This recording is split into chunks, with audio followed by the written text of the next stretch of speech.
जय श्री राम दोस्तों। भगवान विष्णु के इस कल्प में 10 अवतार होने हैं, जिसमें से 9 हो चुके हैं।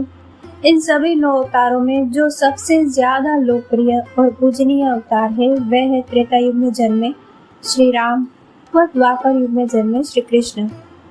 हम सभी ने दोनों की जीवन गाथाओं को पढ़ा है, सुना है और सीरियल, मूवी सभी जगह देखा भी है। किंतु क्या आपने कभी इन दोनों के बीच की तुलना की है? एक ही भगवान के दो रूप के बीच में तुलना करने मात्र से हम भयभीत हो जाते हैं, लेकिन जरा उन श्री हरि के बारे में भी तो सोचो, जिन्होंने हमें अलग अलग शिक्षा देने के लिए ही यह दोनों पूर्ण अवतार लिए हैं, जिन्होंने अपना संपूर्ण मानव जीवन जिया था और 16 संस्कारों का निर्वहन किया था। श्री राम व श्री कृष्ण में तुलना इसलिए आवश्यक है क्योंकि दोनों एक दूसरे से बिल्कुल भिन्न चरित्र, व्यक्तित्व, मूल्यों वाले थे, लेकिन थे दोनों ही आवश्यक। दोनों के बीच इतना अंतर था कि एक को अपने माता पिता के लिए राज सिंहासन का त्याग कर 14 वर्ष का कठिन वनवास भोगना पड़ा, जबकि दूसरे के लिए उनके माता पिता को 20 वर्षों से अधिक समय तक कठोर कारावास भुगतना पड़ा था।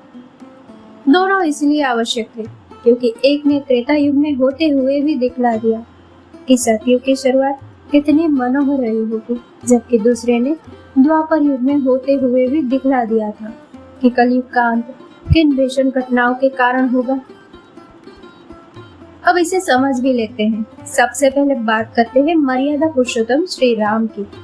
भारत के सबसे बड़े राज्य अयोध्या के महाराज दशरथ की सबसे बड़ी रानी कौशल्या के पुत्र व अयोध्या की प्रजा के सर्वाधिक प्रिय श्री राम के अगले दिन सुबह होते ही राज्याभिषेक की तैयारियां चल रही थी।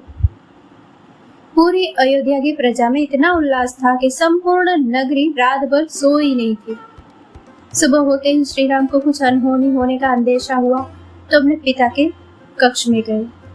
दशरथ ने सारी बात बता दी और कहा कि तुम विद्रोह कर दो और राज सिंहासन ले लो। तुम अयोध्या की प्रजा के साथ साथ सैनिकों के भी प्रिय हो, इसीलिए संभाल लो अयोध्या का राज सिंहासन। श्री राम के पास एक और अयोध्या का सुगम राज सिंहासन था और उसका विरोध करने वाला कैकेयी और मंत्रा के अलावा कोई भी नहीं था। स्वयं उनके पिता भी नहीं, जो वचनों से बंधे थे, किंतु श्री राम ने अपने पिता की आन की खातिर सहजता से 14 वर्षों का कठिन वनवास चुना और सभी सुखों को त्याग कर चल दिए अपने जीवन के 14 वर्ष वन में बिताने। अकेले नहीं गए, साथ में गई उनकी पत्नी सीता और छोटा भाई लक्ष्मण। वनवास केवल श्री राम को मिला था, लेकिन अपने पति और एक और अपने भाई की सेवा करने का दायित्व उन पर था। लक्ष्मण तो इतने व्याकुल थे कि अपनी पत्नी उर्मिला तक को साथ लेकर नहीं गए और उनसे कहा कि तुम साथ में होगी तो मैं भैया भाभी की सही तरह से सेवा नहीं कर पाऊंगी। वहीं दूसरी ओर बात करते हैं द्रौपदी चीरहरण की। यह कोई सामान्य घटना नहीं थी जिसमें सभी के सामने एक स्त्री के वस्त्र उतारे जा रहे थे। द्रौपदी सनातन धर्म की 5 सर्वश्रेष्ठ कन्याओं में से एक थी। पांचाल नरेश की पुत्री थी, हस्तिनापुर राज्य की पुत्रवधू थी और देवपुत्र पांडवों की पत्नी थी। वह सभा भारत के सबसे बड़े और शक्तिशाली राज्य हस्तिनापुर की राज्य सभा थी, जिसमें हस्तिनापुर के महाराज थे, भारत के सबसे शक्तिशाली योद्धा गंगा पुत्र थे, भीष्म पितामह। भगवान परशुराम के एक दूसरे शिष्य गुरु द्रोण थे और भी अन्य महान शक्तिशाली पुरुष वहां उपस्थित थे। उन सभी के सामने उसी राज्य की पुत्रवधू, जो कि उसी परिवार का सम्मान थी, उसे बड़ी सभा में सभी के सामने वस्त्रहीन करने की चेष्टा की जा रही थी। बात यही समाप्त नहीं होती। यह कलंकित कार्य किया किसके द्वारा जा रहा था? यह कलंकित कार्य एक पोते का अपने दादा के सामने, एक पुत्र का अपने पिता के सामने, एक शिष्य का अपने गुरु के सामने और एक भाई का अपने ही भाइयों के सामने उनकी ही पत्नी और उनकी भाभी को वस्त्रहीन करने का प्रयास किया जा रहा था। कलयुग के अंत की इससे भीषण परिकल्पना क्या ही होगी। दोनों अवतारों की एक एक घटना पर और एक नजर डालते हैं। श्री राम के एक भाई थे भरत, ना ही सगे भाई थे ना ही चचेरे, अपितु सौतेले भाई थे। श्री राम के वनवास और अयोध्या में हुए घटनाक्रम से अनभिज्ञ थे। जब अयोध्या पहुंचे तो सब घटना का ज्ञान हुआ। उनकी माँ कैकेयी ने उनके सामने अयोध्या का विराट राज सिंहासन रख दिया। विरोध करने वाला भी कोई नहीं था, क्योंकि श्री राम वहां के प्रजा का और सैनिकों को वचन देकर गए थे कि भरत के राज सिंहासन में कोई आड़े नहीं आएगा और ना ही कोई इसका विरोध करेगा। भरत के लिए अब मार्ग बहुत आसान था। वे आसानी से अयोध्या के राज सिंहासन पर बैठ सकते थे और सत्ता का सुख भोग सकते थे। लेकिन उन्होंने क्या किया, यह हम सभी जानते हैं।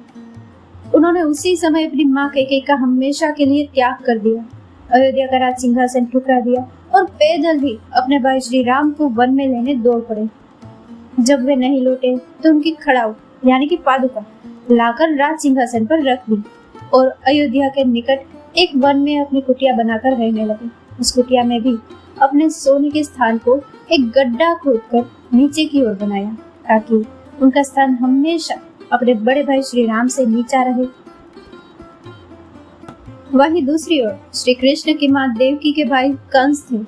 आज ही उनकी बहन का विवाह हुआ था और कंस उसे अपने रथ में ससुराल छोड़ने जा रहा था, लेकिन एक आकाशवाणी ने भाई को ही अपनी बहन का कट्टर शत्रु बना दिया।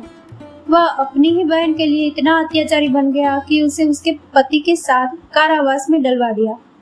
इतना ही नहीं, जबकि देवकी की कोई संतान पैदा होती तो वही कंस उस नवजात की आंखें खोलने से पहले ही उसे एक पत्थर पर पटक कर मार देता। इससे ज्यादा अत्याचार की पराकाष्ठा और क्या ही होगी।